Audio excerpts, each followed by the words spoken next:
আসসালামু আলাইকুম রহমতুল্লাহি অবরকাতুহু। সম্মানিত দর্শক, রাজনীতির কোনো গুণগত পরিবর্তন হয়নি এবং অবস্থা দৃষ্টে মনে হচ্ছে যে রাজনীতির আগের যে ধারাবাহিকতা এটি অতীতের যে কোনো সময়ের চাইতে আরও পরনির্ভরশীল এবং আরও জটিল এবং আরও গুণগত মানের দিক থেকে নিম্ন অবস্থায় পৌঁছে গেছে। প্রথমে বিএনপির কথা বলি। বিএনপির চেয়ারপারসন বেগম খালেদা জিয়া এই মুহূর্তে ইংল্যান্ডে আছেন। তিনি অসুস্থ এবং সত্যিকার অর্থে অসুস্থ, এবং তার যে বয়স, শরীর এবং তার শরীরে যে সকল ব্যথা বেদনা কিংবা রোগবালাই ভর করেছে, এই বয়সে এখান থেকে আরোগ্য লাভ করে রাষ্ট্র ক্ষমতার সিংহাসনে বসাটা এটা কোনো পার্সেন্টেজের মধ্যে পড়ে না, বরং এটা এতটা অসম্ভব, বলতে গেলে শুয়ের পিছন দিয়ে উট ঢুকানোর মতো একটা অসম্ভব বিষয়। ফলে তিনি যতদিন জীবিত আছেন সম্মানের পাত্রী হয়ে, মর্যাদার প্রতীক হয়ে এবং ঐক্যের প্রতীক হয়ে তিনি থাকবেন। কিন্তু তার যে যৌবনের রাজনীতি, তার যে দৃঢ়তা, তার যে জিদ, তার যে আপোষহীনতা, এই বিষয়গুলো বিএনপি আর কখনো পাবে না। দ্বিতীয়ত, বিএনপির যিনি এই মুহূর্তে কর্তা ব্যক্তি জনাব তারেক রহমান, তিনি ইংল্যান্ডে আছেন। বাংলাদেশে আসার জন্য তার নেতাকর্মীরা অধীর আগ্রহে তার জন্য অপেক্ষা করছে। কিন্তু কোনো অবস্থাতেই তিনি আসছেন না। কেন আসছেন না? যে যার মতো করে বলার চেষ্টা করছে। আমার কাছে যেটা মনে হচ্ছে যে একটি স্টেবল রাজনৈতিক অবস্থা এবং স্টেবল পলিটিক্যাল অবস্থা, এর বাইরে প্রশাসনিক নিরাপত্তা, এটার জন্য তিনি অপেক্ষা করছেন।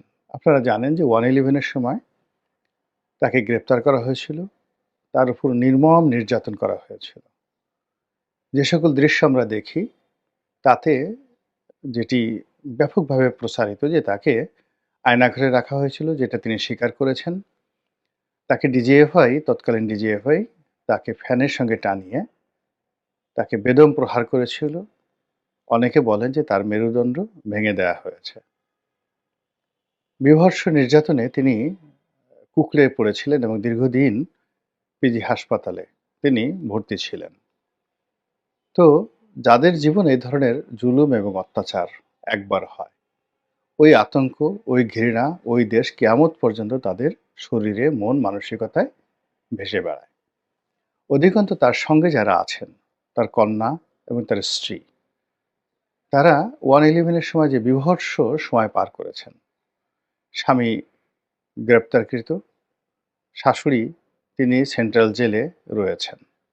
একবার স্বামীর সঙ্গে দেখা করেন, একবার স্ত্রীর সঙ্গে দেখা করেন, শাশুড়ির সঙ্গে দেখা করেন এবং সাংবাদিকরা জেঁকে ধরেন। তাদের কোনো প্রশ্নের উত্তর জুবাইদুর রহমান কখনো দেননি, দিতে পারেননি।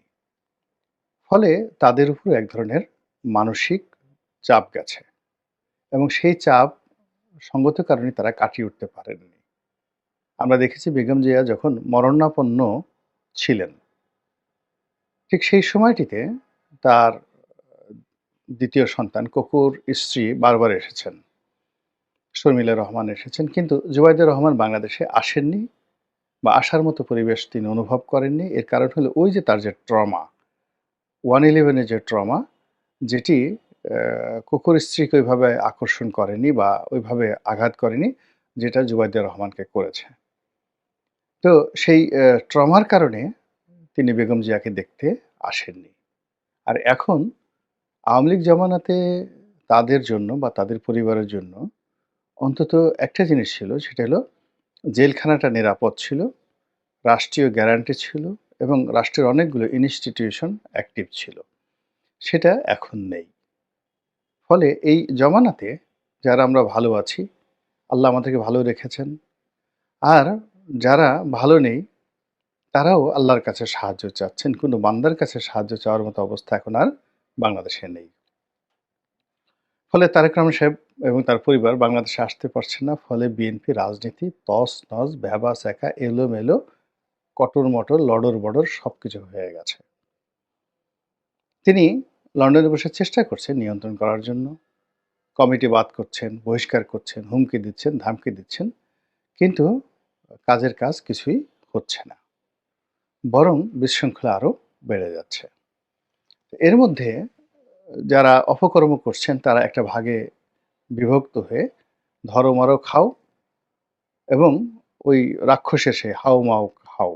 আমরা ছোটকালে পড়েছি ঐরকম একটা নীতি নিয়ে যতদিন পারো ধরো, মারো, খাও। ভবিষ্যতে কি হবে ভবিষ্যতের ব্যাপার ভবিষ্যতের উপর ছেড়ে দাও। তারপরে টাকা নিয়ে যদি পরিস্থিতি খারাপ হয়ে যায় বাংলাদেশ থেকে আওয়ামী লীগের মতো পালিয়ে যাও। বিএনপির 111 এর পরে যে সকল নেতারা পালিয়ে গেছেন তাদের মতো পালিয়ে যাও আর বিদেশে গিয়ে পায়ের উপর পা তুলে পোলাও খাও, কোরমা খাও, বিরিয়ানি খাও। তো এই যে মন মানসিকতা এটার একটা বিরাট অংশ এইভাবে কাজ করছে। ২ নম্বর হলো যে দলীয় পদ-পদবি অর্থাৎ কেউ নমিনেশন চাচ্ছেন, কেউ মন্ত্রী হতে চাচ্ছেন, কেউ মেয়র হতে চাচ্ছেন, কেউ দলের বড় কোনো পদ-পদবি চাচ্ছেন। এরকম লোকের সংখ্যা ধরুন দলের মধ্যে আছে হাজার খানেক। তো এই মানুষগুলো তাদের ভাগ্যের উন্নয়নের জন্য তারা দ্বিধার্থে লন্ডনে গিয়ে বসে আছেন। এখন অতীতের যেকোনো সময় সে তারেক রহমান সাহেবের ব্যস্ততা বেড়ে গেছে। ফলে লন্ডনে গিয়ে তারা দিনের পর দিন কখনো মাসের পর মাস বসে অপেক্ষা করছেন এবং তারেক রহমান সাহেবের সঙ্গে একটা ফটো তুলে তারপরে ফেসবুকে দিয়ে এরপরে তারা স্বস্তি নিয়ে বাংলাদেশে ফিরে আসছেন। এরকম নেতার সংখ্যা অসংখ্য। ১। ২ নম্বর হলো যে যেহেতু এখন দল ক্ষমতায় এখন বড়, বড় নেতাদের বিরুদ্ধেও তারেক রহমান সাহেবের কাছে নানা রকম অভিযোগ আছে। যেমন ধরেন একজনের নাম ধলা। তো ধলা একজন বড় নেতা। ধলার কর্মীরা বিভিন্ন এলাকাতে মারামারি করছে। তো মারামারি করছে, কাটাকাটি করছে। আর ধলার অপোজিট নেতা তার নাম কলা। এখন কলা আবার করল কি তার নেতার কাছে তারেক রহমান সাহেবের কাছে ধলার বিরুদ্ধে অভিযোগ করল যে ধলার লোক পুরো সায়দাবাদ খেয়ে ফেলছে।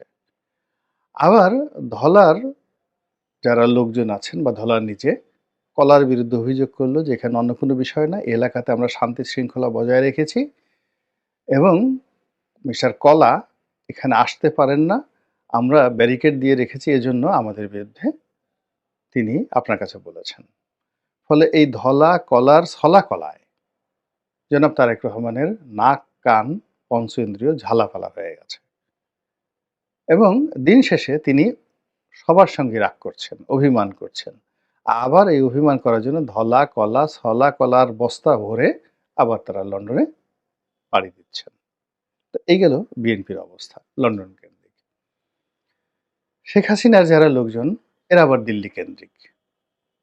অর্থাৎ শেখ হাসিনাকে বাদ দিয়ে একটা রিফাইন্ড আওয়ামী লীগ হবে এরকম যে কথাবার্তা হচ্ছিল এটা কেউ সাহস পাচ্ছে না, এটা হবে না। এর কারণ হলো আওয়ামী লীগের জমানাতে বা 111 এর জমানাতে এই যারা সংস্কারবাদী ছিল তাদের যে কি দুর্ভোগ এবং দুর্দশা হয়েছে। আওয়ামী লীগ এবং বিএনপি উভয় দলই সামরিক শাসনের জাতাকলে পড়ে দলকে রিফাইন করার জন্য আওয়ামী লীগের সবচেয়ে সেরা যেমন সুরেন্দ্র সেনগুপ্ত, তোফায়েল আহমেদ, আমির হোসেন আমু যাদেরকে সংক্ষেপে র‍্যাড বলা হতো।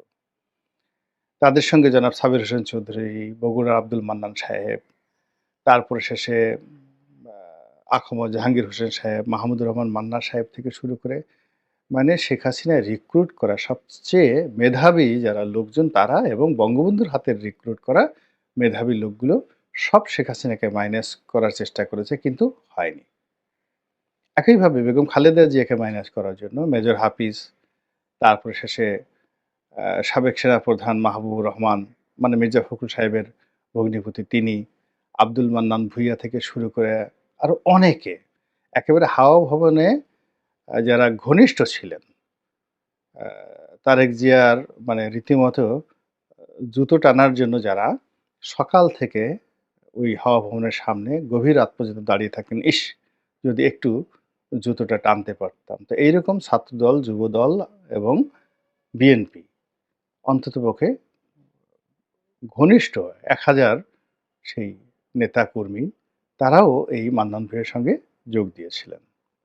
সাইফুর রহমান সাহেবের মতো মানুষ এই দলের মধ্যে চলে গেছেন কিন্তু সফলতা আসেনি। তো সফলতা আসেনি কিন্তু দলের মেরুদণ্ড ভেঙে গেছে, বিশ্বাস চলে গেছে, আস্থা এবং নির্ভরতার জায়গা চলে গেছে। ফলে তারেক রহমান সাহেব এই যারা খুব বড়, বড় কথা বলেন, দলের বড়, বড় নেতা রয়েছেন তাদের কাউকে বিশ্বাস করেন না। সেই তুলনায় তিনি আ যারা দলের তুলনামূলকভাবে তরুণ তাদেরকে বিশ্বাস করেন। আর দলের বাইরে যে সমস্ত লোকজন মিষ্টি, মিষ্টি কথা বলে তার কাছে গিয়ে পা ধরে সালাম করে তাদেরকে তিনি বেশি বিশ্বাস করতে বাধ্য হন। এর কারণ হলো সিনিয়র যে গ্রুপটি সেই গ্রুপটির দ্বারা তিনি প্রতারিত হয়েছেন।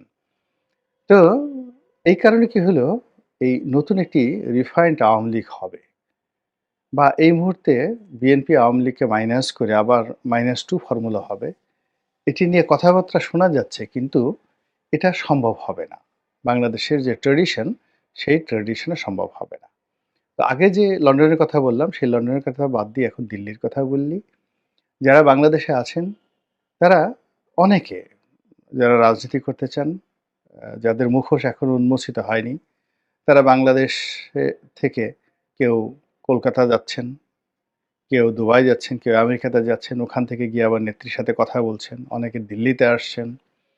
আবার যে সমস্ত যারা পালিয়ে আছেন, আওয়ামী লীগের শীর্ষ যারা নেতৃবৃন্দ রয়েছেন তারাও সকাল বিকাল শেখ হাসিনার সঙ্গে কথা বলছেন। ফলে শেখ হাসিনার যে টেলিফোন ডেইলি ১৮ ঘন্টা ব্যস্ত থাকে।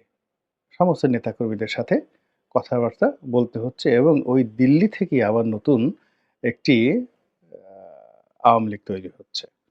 আপনারা জানেন যে একসময় মাওলানা আব্দুল হামিদ খান ভাসানী যে আওয়ামী লীগ তৈরি করেছিলেন, সেই আওয়ামী লীগও দেশের বাইরে থেকে তৈরি হয়েছিল, বাংলাদেশ থেকে নয়। তো যা হোক, এখন এখন নতুন করে যে আওয়ামী লীগ তৈরি মানে হচ্ছে, এটাও ৭৫ এর ১৫ই আগস্টের পরে যেভাবে আওয়ামী লীগের সমস্ত কর্মকাণ্ড দিল্লি থেকে পরিচালিত হতো। বাংলাদেশের জিয়াউর রহমান সাহেব অনেক চেষ্টা করেছেন আব্দুর রাজ্জাক সাহেবকে দিয়ে, ডক্টর কামাল হোসেন সাহেবকে দিয়ে, আব্দুল মালিক উকিল সাহেবকে দিয়ে, তারপর শেষে টাঙ্গাইলের আব্দুল মান্নান সাহেবকে দিয়ে বিকল্প আওয়ামী লীগ গড়ে তোলার। কিন্তু শেখ হাসিনার কাছে আর এটা হয়নি। শেখ হাসিনা যখন এলেন তখন এটা এক প্রাণ ফিরে পেল এবং এই যে টোটাল ফরমেশন এটা দিল্লি থেকে হয়েছে। আবার ১/১১ র আগে ২০০৮ সনে তখন আওয়ামী লীগের যে ত্রাহি-ত্রাহি অবস্থা সেটাও তখন দিল্লি থেকে এটা প্রতিষ্ঠিত হয়ে আসছে। ফলে ভারতের অর্থাৎ আসাম থেকে মাওলানা আব্দুল হামিদ খান ভাসানী যে আওয়ামী লীগ শুরু করেছিলেন, সেই আওয়ামী লীগের পূর্ণতা দিয়েছিলেন কলকাতা থেকে এসে হোসেন শহীদ সোহরাওয়ার্দী। আবার এই আওয়ামী লীগ যখন বিপদে পড়েছিল তখন সেই আওয়ামী লীগের পাশে এসে দাঁড়িয়েছিলেন সেই ভারতের যে সরকার আগরতলাতে এসে। অর্থাৎ ১৯৬৯ এর গণঅভ্যুত্থানের আগে আগরতলাতে আবার আওয়ামী লীগের পুনর্জন্ম হলো সেই আ আইয়ুব খানের মার্শাল ল এর জমানাতে। এর আগ পর্যন্ত আওয়ামী লীগের অফিস আমিনা রহমান ছাড়া অন্য কেউ বাতি জ্বালানোর মতো ছিল না। কিন্তু এটাকে আ ফ্লারিশ করার জন্য যে যেটাকে আমরা এখন আগরতলা ষড়যন্ত্র মামলা বলি, এই ষড়যন্ত্র মামলা হাত ধরে আওয়ামী লীগ স্বাধীনতার আগে একবার প্রতিষ্ঠিত হলো। মুক্তিযুদ্ধের সময় আবার কলকাতা, আবার দিল্লি আওয়ামী লীগকে প্রতিষ্ঠা করলো। ৭৫ এর পরে আবার দিল্লি, কলকাতা প্রতিষ্ঠিত করলো। এভাবে মানে আওয়ামী লীগ সবসময় আসলে ভারতের আসাম, আগরতলা, দিল্লি, কলকাতা এই সমস্ত জায়গা থেকে বারবার এম্পাওয়ার্ড হয়ে এই বাংলাদেশে এসে তারা রাজনীতি করেছে এবং এইবারও তার কোনো ব্যতিক্রম নেই। অন্যদিকে আ আমেরিকা, আমেরিকা এখন ডক্টর মোহাম্মদ ইউনূসকে গ্রহণ করবে। ট্রাম্প যতই কিছু বলুক না কেন, এর কারণ হলো আমেরিকার ইতিহাসে সেখানে তো আসলে প্রেসিডেন্ট কেন্দ্রিক নয়, রাষ্ট্রকেন্দ্রিক। তো সেখানে রাষ্ট্রে যে মূল্যায়ন টিম রয়েছে তারা দেখবে যে বাংলাদেশের স্বাধীনতার পরে এখনো পর্যন্ত ডক্টর মোহাম্মদ ইউনূসের মতো আমেরিকার বিশ্বস্ত বন্ধু এই বাংলায় ২য় জন পয়দা হয়নি। আগামীতেও কেউ পয়দা হবে না। ফলে এটা তাদের জন্য একটা রহমত, তাদের জন্য একটা নেয়ামত ডক্টর মোহাম্মদ ইউনূস। এবং তার সঙ্গে যে সমস্ত লোকজন ঢুকিয়ে দেওয়া হয়েছে যেমন আলী রিয়াজ সাহেব আছেন, খলিলুর রহমান সাহেব আছেন, এরাও আমেরিকার মানে যাকে বলা হয় ডেড ফ্রেন্ড, আমেরিকার জন্য জীবন দিবে। এরপরে অন্যান্য যে সকল তরুণদেরকে নেওয়া হয়েছে সবই মার্কিনপন্থী। মার্কিন বিরোধী লোক এখানে কেউ নেই। ফলে এই যে একটা যাকে বলা হয় এখানে রেজওয়ানা থেকে শুরু করে যারাই আছেন, আদিলুর রহমান থেকে শুরু করে সবাই পশ্চিমাদের মদদপুষ্ট। কাজেই ওয়াশিংটন থেকে সরকারের জন্য